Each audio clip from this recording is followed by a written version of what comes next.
जय हिंद साथियों, वंदे मातरम साथियों। प्रधानमंत्री मोदी जी का सदन में दिया गया लंबा चौड़ा भाषण सबने सुना है। ऐसा नहीं लग रहा था कि कोई चुनावी सभा को संबोधित कर रहे हैं। अब ये तो मोदी जी का स्वभाव है, हमेशा इलेक्शन मोड में ही रहते हैं। चुनावी सभाओं में जुमलों से भरा बोलना उनकी फितरत में है। साथियों, भाजपा और भाजपा के नेता अपने आप को धर्म का रखवाला बताते हैं, धर्म के नाम पर भड़काऊ भाषण देते हैं, नफरत फैलाने का काम करते हैं। प्रयागराज में आयोजित महाकुंभ में जो भगदड़ हुई, उस मौत पर दलीय भावना से उठकर, धर्म से ऊपर उठकर पूरे देश ने, पूरे विश्व ने गहरा शोक व्यक्त किया है। कुंभ की अव्यवस्था से और कुंभ की व्यवस्था में की गई आपराधिक लापरवाही से सब आहत हुए। देश के प्रधानमंत्री मोदी जी ने लोकसभा में अपने 1 घंटे 38 मिनट के भाषण में एक शब्द संवेदना का उन श्रद्धालुओं के लिए नहीं कहा जिनकी कुंभ में भगदड़ में कुचलकर जान चली गई। चलिए, लोकसभा में कुछ नहीं कहा। आशा है जब कुंभ गए थे तो योगी जी से ये तो कहा होगा कि मृतकों की सूची तो निकाल दें। साथियों, मोदी जी अपने भाषण में वही घिसी पिटी पुरानी बातें, खोखले दावे और सस्ते तंज कसते रहे। मोदी जी के भाषण के आंकड़े उनके झूठ का पर्दाफाश करते हैं। विकसित भारत के, मजबूत भारत के लक्ष्य को प्राप्त करने का दावा फेल हो गया है। मोदी जी, ऐसा पहली बार हुआ है कि किसी जहाज में हिंदुस्तानियों के हाथों में हथकड़ी लगाकर अमेरिका की ट्रंप सरकार ने भेजा है। ये दिखाता है कि कितना भारत विकसित हुआ है। मोदी जी, आपकी विफल विदेश नीति का ये जीता जागता सबूत है। लपक लपक कर गले लग जाना ही विदेश नीति नहीं है। मोदी जी, मैं आपको याद दिलाना चाहूंगा 1971 के युद्ध की घटना, जब अमेरिका ने अपना 7वां बेड़ा बंगाल की खाड़ी में भेजकर भारत को धमकी देने का काम किया था। इंदिरा जी उस धमकी के आगे नहीं झुकी। जब अमेरिका के विदेश सचिव हेनरी किसिंगर इंदिरा जी के निवास पर मिलने आए नाश्ते पर, तो इंदिरा जी ने जनरल मानेकशॉ से कहा कि आप पूरी ड्रेस यूनिफॉर्म पहन के आइएगा। भारत के सेनाध्यक्ष का पूरे सैनिक यूनिफॉर्म में नाश्ते पर उपस्थित रहना इंदिरा जी का स्पष्ट संकेत था अमेरिका को कि भारत अमेरिका से डरता नहीं है। दूसरी तरफ मोदी जी, आप क्या कर रहे हैं? एक तरफ चीन हमारी जमीन पर अतिक्रमण कर रहा है, ट्रंप चीन से दोस्ती का हाथ बढ़ाने जा रहा है। भारत के हर पड़ोसी देश के साथ भारत के संबंधों में खटास पैदा हो रही है। याद करिए वो गौरवशाली दिन, नेहरू जी के दिन, इंदिरा जी के दिन, जब भारत गुट निरपेक्ष आंदोलन का न केवल संस्थापक था नासिर और टीटो के साथ, बल्कि गुट निरपेक्ष देशों का नेता हुआ करता था भारत। और आज आपने किस हालत में लाके खड़ा कर दिया है देश को?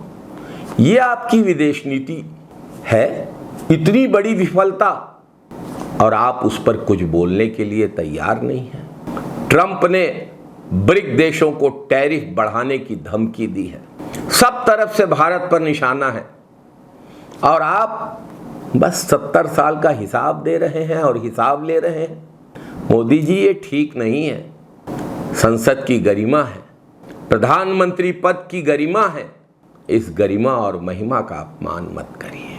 मोदी जी ने अपने भाषण में नेता प्रतिपक्ष श्री राहुल गांधी को, जो अंग्रेजी जेल में 10 साल काटने वाले पंडित जवाहरलाल नेहरू के वंशज हैं, जो इंदिरा गांधी के नाती हैं, जो देश के लिए कुर्बान हो गई, देश की एकता और अखंडता के लिए जिन इंदिरा जी ने जान दे दी, जो राजीव गांधी जिनके देह के टुकड़े टुकड़े आतंकवादी विस्फोट में हो गए। ऐसे बलिदानी परिवार के राहुल गांधी को, लोकसभा के नेता प्रतिपक्ष को आपने अर्बन नक्सली कह दिया। ये बोलने का अधिकार आपको किसने दिया है मोदी जी?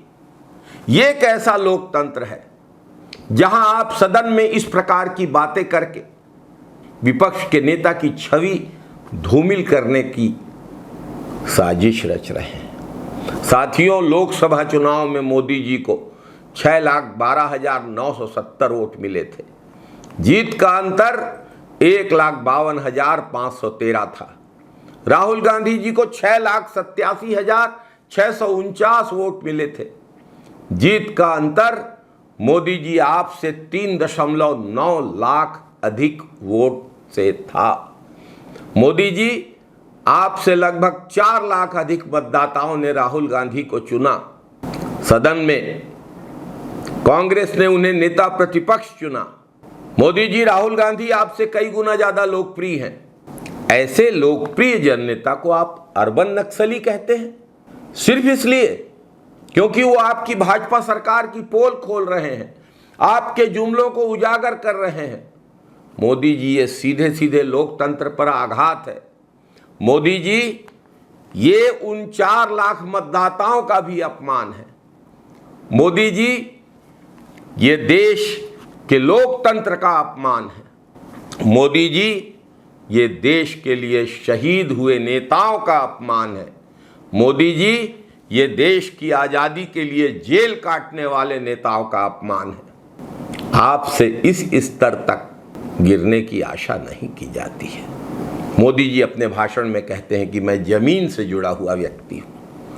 फिर मोदी जी अदानी के हवाई जहाज में क्यों दिखते हैं? मोदी जी ने अपने भाषण में कहा कि मैं ग्रामीण क्षेत्र का व्यक्ति हूं। साथियों, ग्रामीण क्षेत्र का ये व्यक्ति तो विदेशों में ज्यादा दिखाई देता है। मोदी जी ने अपने भाषण में कहा कि विपक्ष के नेता फोटो सेशन में मनोरंजन करते हैं। फिर मोदी जी 2 दिन तक चारों तरफ कैमरे लगाकर आत्म ध्यान में आपको कैसे दिखाया गया? मोदी जी, जब पुलवामा हमला हुआ तब आप जंगल सफारी में फोटो शूट कर रहे थे। मोदी जी, एक शेर अर्ज है आपके लिए। तुम्हारी फाइलों में गांव का मौसम गुलाबी है, मगर ये आंकड़े झूठे हैं, ये दावा किताबी है। मोदी जी, दरअसल आप प्रधानमंत्री का काम नहीं कर रहे हैं, आप पॉडकास्ट मंत्री बन गए हैं। प्रेस वार्ता तो होती नहीं है आपसे, डिस्कवरी चैनल में नजर आते हैं। ऑन कैमरा कौन अधिक रहता है ये सब जानते हैं। अनेक वीडियो लोगों ने देखे हैं जिनमें मोदी जी ने अपने और कैमरे के बीच में आने वाले लोगों को बलात् हटाया है। वो भी वीडियो लोगों ने देखा है जब मोदी जी अमित शाह और जेपी नड्डा जा रहे थे और अमित शाह जी जेपी नड्डा को बगल में जाने के लिए कह देते हैं। मोदी जी, अब इस बात का वक्त नहीं है कि सदन में एनडीए के सांसदों को हंसाया जाए, उनका मनोरंजन किया जाए।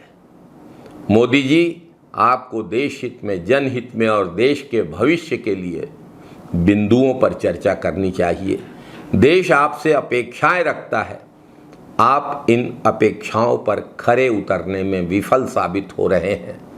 आपके भाषण से भी यही व्यक्त हुआ है। जय हिंद साथियों, वंदे मातरम साथियों।